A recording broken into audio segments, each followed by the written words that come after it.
You are listening to an excerpt from How to Be a Tour Guide, the Essential Training Manual for Tour Guides and Tour Managers by Nick Manning. Chapter 9. Pricing Your Tour. The beauty and difficulty of the tour industry is that tour pricing is really subjective. It depends on a whole lot of factors, including transport costs, ticket costs, how much any competition charges, and the wage you want to earn. But two of the biggest things that your tour pricing depends on are not related to physical products in any way. Let's have a look at them now, because they're very important. Part 1. Customer Profiling and Perceived Value. Backpackers don't have as much disposable income as a 45-year-old lawyer. It's as simple as that. Who your customers are is likely to be a large factor in how much you can charge for your tours. Where the customer comes from will matter too. The average American is going to have a lot more spending money than the average person from central India. That being said, it's all nice and well to say you want to do a tour that targets American lawyers. But if they're not already visiting the area, they're probably not going to make a special trip just to see you. Have a look at the area you want to tour through. Who are the main people that visit this area already? Are they single? Are they families? What country are they from? How old are they? When you've worked this out, you've worked out the largest potential market for your tours. Think about whether you can cater to these people on your tours, and if so, set your sights and prices accordingly. Now, we already touched on the subject of perceived value for these customers when we talked about ways to add value to your tour. Adding value in that chapter meant doing things that gave the customer a feeling of value beyond what they were expecting. Here, we want to add value that customers do expect, because that's what they will be paying for. If your tour looks and feels like it's worth $100, you'll be able to charge $100 for it.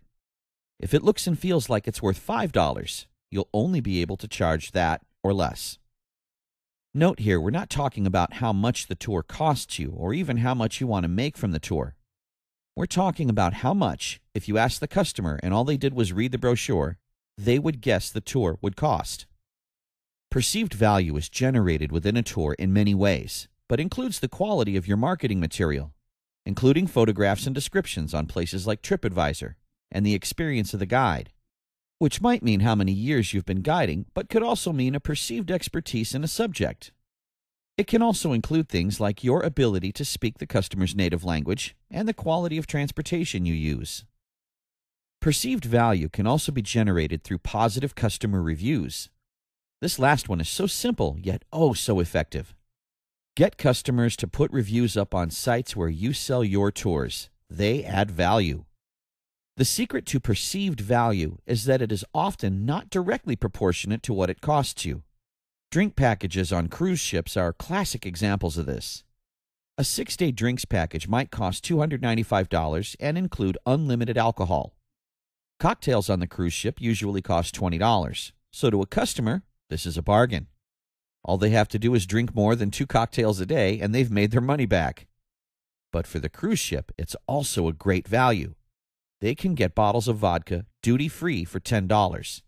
A customer would have to drink more than 5 bottles a day for them to start losing money. Make sense?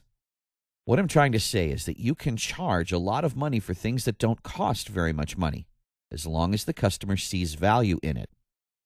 Another example might be creating an exotic fruit platter for afternoon tea as part of your tour.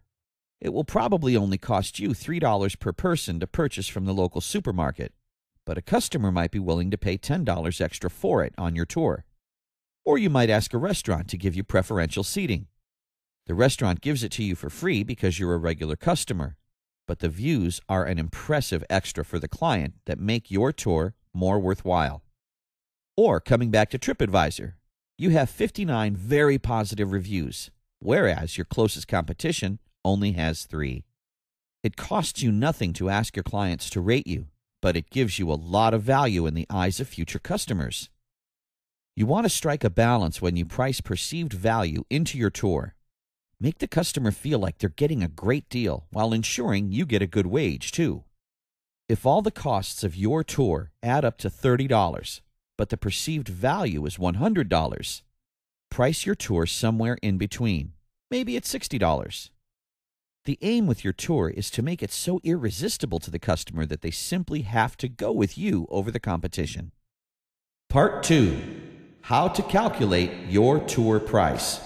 All right, let's get on to the meaty stuff. There are more ways to price your tour than there are taxis in India, but I recommend a 5-step approach because it forces you to work logically and analytically. For the full audiobook, check out How to Be a Tour Guide, available on Amazon and iTunes now.